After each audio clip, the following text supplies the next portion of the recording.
बिस्मिल्लाहिर्रहमानिर्रहीम। अस्सलाम वालेकुम। कैसे हैं आप लोग? उम्मीद करती हूँ बहुत अच्छे होंगे। आज बना रही हूँ बहुत ही मज़ेदार सी रेसिपी और ये रेसिपी है अंडे चनों के सालन की रेसिपी। बहुत ही मज़े की बनेगी। तो चलते हैं रेसिपी की तरफ। मैंने 5 अंडे लिए हैं, इनको उबाल लिया था। उबालने के बाद मैंने क्या करा, सिंपल ठंडे पानी में डाल के अंडों को, और इस तरह से एक एक अंडे को हमने क्या करना है, गिलास में डालना है। और गिलास में डाल के इस तरह से हिलाएंगे ना आप गिलास को, तो ये अंडे आराम से उतर जाएंगे। अंडों को कभी भी आप ढक्कन ढक के ना, कभी भी ना क्या कहते हैं, नहीं उबाला करें। और उबलते वक्त ना बगैर ढक्कन के उबालें, और उबलते वक्त ना उसमें नमक डाल दें। और उबालने के बाद जैसे अंडे उबल जाएं, उसके बाद या फ़ौरन ठंडे पानी में डाल दें। और इस तरह से गिलास में डाल डाल के हिलाएंगे तो अंडों के छिलके आराम से निकल जाते हैं। अब दूसरी तरफ हमने क्या करना है, एक पैन लेना है, उसमें ऑयल डाल देना है, एक तेज़पत्ता का पत्ता डाल देना है। मीडियम साइज़ की प्याज थी जिसका मैंने पेस्ट बना लिया, वो हमने इसमें डाल दिया। तेज़पत्ता का पत्ता और ऑयल हमने डालने के बाद एक मीडियम साइज़ की प्याज का पेस्ट बनाया, वो हमने इसमें डाल दिया। अच्छे से हमने इसे भूनना है। पहले हम इसमें लहसुन अदरक का पेस्ट डाल देंगे। लहसुन अदरक का पेस्ट हाफ टी स्पून डालना है। उसके बाद हमने प्याज को इतना फ्राई करना है कि प्याज पे कलर आना शुरू हो जाए, लाइट गोल्डन कलर का। आप देख रहे होंगे प्याज का कलर बिल्कुल चेंज हो गया। पिंक कलर की प्याज थी, लाइट ब्राउन कलर की होना शुरू हो गई। इसमें मैंने डाल दिए नमक, अपनी मर्जी के मुताबिक डालिएगा। 1 टीस्पून डालेंगे पिसा हुआ धनिया, और 1 टीस्पून डालेंगे हम इसमें पिसी हुई लाल मिर्च। धनिया का इस्तेमाल आप कम रखा करें, क्योंकि धनिया ना बहुत ज़्यादा नहीं डाला करें, सिर्फ 1 टीस्पून काफ़ी रहेगा। तो यहाँ पर ना मैंने क्या करा, 1 टीस्पून धनिया डाला, 1 टीस्पून पिसी हुई लाल मिर्च डाली, और मैं इसमें डालूंगी हाफ टीस्पून कश्मीरी लाल मिर्च, थोड़ा सा कलर के लिए। आपकी मर्जी, ऑप्शन है, आपके दिल चाहे डालें, नहीं दिल चाहे नहीं डालें। अगर मिर्चें आपको कम लगे तो आप ज़्यादा भी डाल कर सकते हैं। चटपटे और खाने तो इससे ज़्यादा भी डाल सकते हैं आप लाल मिर्चें। अच्छे से मसाले को मैंने भूना। फिर उसके बाद मैंने क्या करा, इसके अंदर 2 मीडियम साइज़ के टमाटर थे जिसका मैंने पेस्ट बना लिया। पेस्ट बना के पानी डाल के पेस्ट बनाया, वो भी हम इसमें डाल देंगे। अब ये सारा मसाला हमने इसमें डाल दिया है। अब इसमें डाल देंगे 1/4 टीस्पून हल्दी का पाउडर, और उसके बाद हम अच्छे से मिक्स करेंगे। इसको अच्छे से मिक्स करना है हमने, और थोड़ा सा पानी डाल के ढक्कन ढक के गलने के लिए रख देंगे कि मसाला हमारा बहुत अच्छे से भुन जाए। अब ठंडी पतीली के पास ही खड़े रहें, चूल्हे के पास ही खड़े रहे, घंटों घंटों मसाले को भूनो। मैं ये वाला चक्कर नहीं रखती। सिंपल मैंने इसमें पानी डाला आधा कप, और ढक्कन ढक देंगे, और ढक्कन ढक के हम इसको मसाले को भूनने के लिए लगा देंगे। ठीक है ना।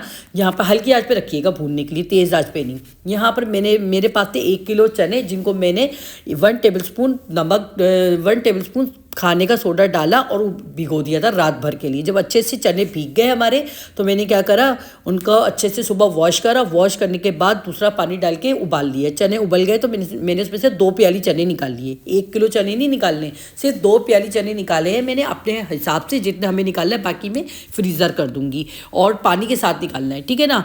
चने जब उबल गए थे, अब यहाँ पर मैं मसाला चेक कर रही हूँ ढक्कन हटा के, तो थोड़ा सा मसाला और दानेदार और भुनेगा। तो इसमें मैं डालूंगी chicken powder, half teaspoon chicken powder डालना है। ये आपकी मर्जी है, बिल्कुल ऑप्शन है, मर्जी है। अगर बाहर जैसे स्टाइल चाहिए तो या तो आप इसमें अजीनोमोटो डालें या चिकन पाउडर डालें। चाइनीज़ सॉल्ट, अजीनोमोटो जो चाइनीज़ सॉल्ट होता है ना, वो डालते हैं ना बाहर वाले, तो वो फिर और ज़्यादा जायका देते हैं। तो यहाँ पर हमने सिर्फ चिकन पाउडर डालना है। आपकी मर्जी, आप चाइनीज़ सॉल्ट डालना चाहे डाल दें। ठीक है ना। अच्छे से मसाले को भूना, और उसके बाद हमने क्या करना, ये जो 2 प्याली चने मैंने पानी समेत निकाले थे, वो मैंने इसमें डाल दिए। ठीक है ना। आपकी मर्जी है, आप जिसे, ये 2 प्याली के हिसाब से बिल्कुल सही थे। अब हमने क्या करना है, इसको मिक्स करना है। 2 मिनट के लिए इसको अच्छे से पकने देना है। ठीक है ना, ताकि एक यकजान हो जाए मसाला और चने में, सही से टेस्ट आ जाए। तो यहाँ देखें, बस यह देखें, 2 मिनट के लिए ढक्कन रख के मैंने खूब अच्छे से तेज़ आंच पे पकाए। तो ये देखें, ये वाली होगी। बहुत तेज़ आंच नहीं रखनी, दरमियानी आंच रखनी है। ठीक है ना। खूब अच्छे से उबाल आ जाए, ताकि ना यकजान हो जाए मसाले और चने। अब साथ में हम क्या करेंगे, इसके अंदर ये देखिए अंडे भी डाल देंगे। अंडे देखा, आप इससे ज़्यादा भी डाल सकते हैं, आपकी मर्जी है ना। तो यहाँ पर बस मेरे पास 5 अंडे थे। यहाँ पर मैंने 4 हरी मिर्चें डाल दी हैं। अगर आपको मिर्चें तेज़ खानी हो तो आप हरी मिर्चें और बढ़ा सकते हैं। 1/4 टीस्पून मैंने घर का खुशबूदार गरम मसाला पिसा हुआ डाला है, और वो डाल के 1/4 टीस्पून डालना है, ज़्यादा नहीं डालना है। और यहाँ पर 1 टीस्पून मैं डालूंगी इसमें कसूरी मेथी, हाथ से मसल के डाल दें, और थोड़ा सा हरा धनिया डाल दें बस। और ढक्कन ढक दें 1 मिनट के लिए, ताकि इस पर अच्छे से कसूरी मेथी की और गरम मसाले की खुशबू इसके अंदर रह जाए। 1 मिनट बाद चूल्हा बंद कर दें, और बस डिश में निकालें, सर्विंग करें आप। ज़बरदस्त से हमारे हो चुके हैं, बिल्कुल इतने मज़े के ढाबा स्टाइल ये बनते हैं ना अंडे चनों का सालन। बहुत ही टेस्टी होता है। आप ये चावलों से भी खा सकते हैं, आप रोटी से भी खा सकते हैं, इतने मज़े के बनते हैं। जब हमारे घर के मर्द तब बाहर से खा कर आते हैं ना ये चीज़ें, और फिर उनको बड़ा दिल चाहता है, तो फिर मैं बिल्कुल सेम वैसी रेसिपी बनाती हूँ, ताकि ना हमारे घर के मर्दों को बाहर जैसे खाने के टेस्ट घर में भी मिले। तो यहाँ की रेसिपी आपको ज़रा सी भी पसंद आई हो तो अपनी वीडियो को शेयर करना है, लाइक करना है, कमेंट्स करना है। और जो हमारे चैनल पे नए हैं ना, उन्होंने लाजमी सब्सक्राइब करना है, क्योंकि इस वक्त आपकी बहन को आपकी सपोर्ट की सबसे ज़्यादा ज़रूरत है, क्योंकि हम लोग बहुत मेहनत करते हैं और आप लोगों के लिए दुआ भी बहुत करते हैं। आप लोग प्लीज़ मेरे लिए दुआ करें कि मेरा चैनल जो है ना कामयाब हो जाए। तो मिलते हैं नेक्स्ट वीडियो में अच्छी सी रेसिपी के साथ। अल्लाह हाफिज़।